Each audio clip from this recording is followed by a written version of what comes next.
Hi guys, I'm Coach Josh and welcome to the Faster Stronger Garage. Today we're going to take a tour and look at all the equipment that we use in the Faster Stronger project. So come along for the ride. All right, we're going to start off with the biggest item in the garage gym. That's going to be the Rogue SML2C squat stand. This one has a single pull-up bar option, and attached to it are gymnastics rings. Those are the plastic handles. I highly recommend going with the wood handles. Along with the rig, the barbells are going to be Rogue Fitness. We have the Bella bar, the 2.0 ladies bar, and the Rogue Ohio bar. Next up, we have Rogue Fitness. These are a little bit older series, so they're really, really thick. Over the years, they've come out with a lot less thick density for the 45s, but this is a set of 45s, a 25, and a 10-pound plate. I have two sets of those, one for each barbell. The first set of dumbbells that I ever went with, just for usability and transportation, were the adjustable power blocks. These things have served me really, really well over the years, and I highly recommend them.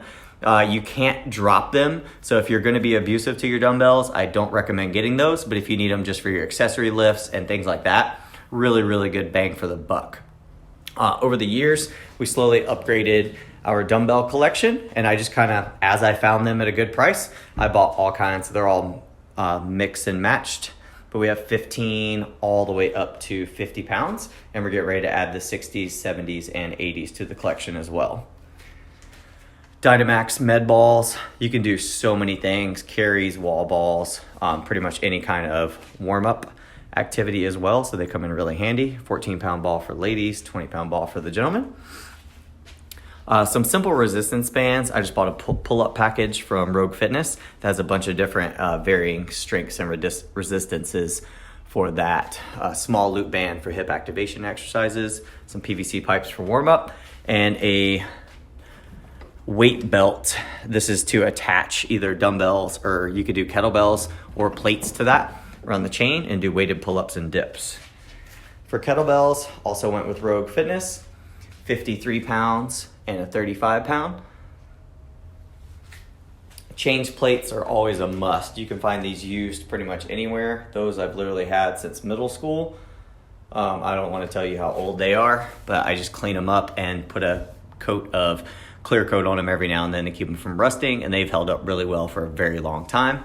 These are some really fancy change plates I am holding on to for a couple of clients of mine till they get their new house. Those are really, really nice, the urethane coated change plates. Next up, we have the rec bags.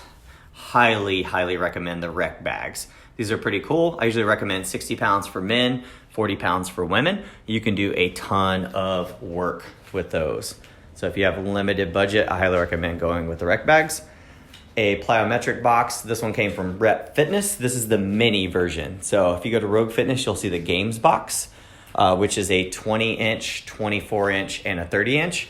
This is a miniature version. It takes up less foot space, a little bit easier to use in the garage, and it's 16, 20, and 24 inches. The bench we use for bench press and incline bench press, believe it or not, is the flat utility bench. All we do is pick one side of it up and put a couple of plates or a small box up underneath one side, and it's held up just fine over the years, using it for incline presses as well. For cardio equipment, Concept 2 rower has been my go-to for many, many years. So that is always the best first one I recommend people buying. As your budget gets bigger, or you've want to get some extra cardio equipment just to change it up, I would recommend the Concept 2 rower first.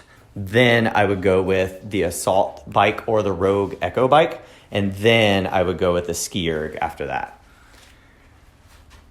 So very, very simple setup, guys. Not much to it, but these are some of the basic tools that we use pretty much every single week. I try to limit the novelty items that I buy. I want to keep my money in the bank and keep it for big ticket items that I'm going to use a lot. So we don't use a lot of like specialty bars or anything crazy like that. So if you guys have any questions, you can always email me at fasterstrongerproject@gmail.com, and I will post a link to all this stuff below. So you guys check it out. Hope to see you on the program.